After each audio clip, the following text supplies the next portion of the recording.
Boy Who Lost His Face by Louis Sachar. 13.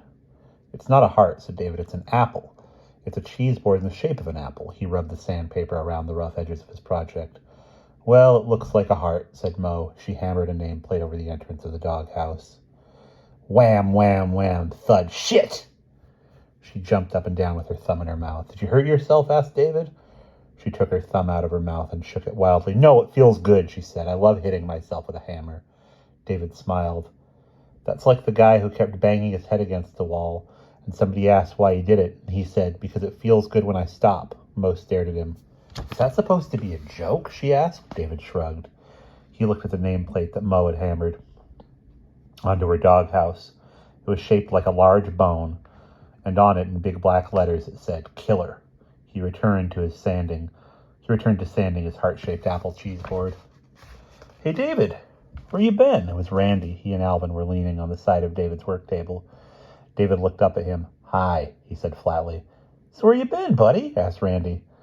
How come you haven't been hanging around? Everybody's been wondering what happened to you. Yeah, right, David muttered. Especially Leslie, said Randy. He winked at David. I think she likes you. That's right, said Alvin. Today at recess, she said, Where's David? He's so cute.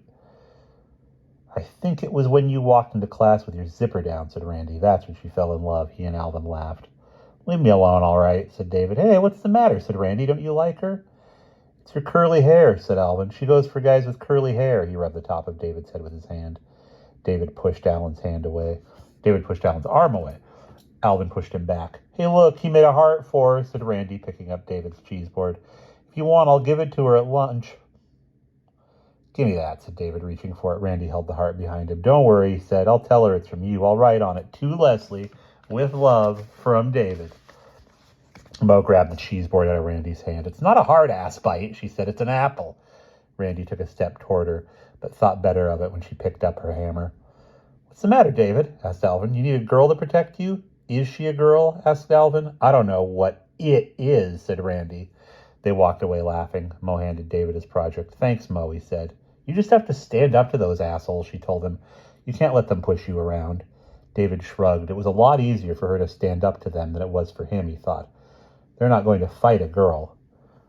You know, it does look like an apple, said Mo. I mean, now that I know what it is, it definitely looks like an apple.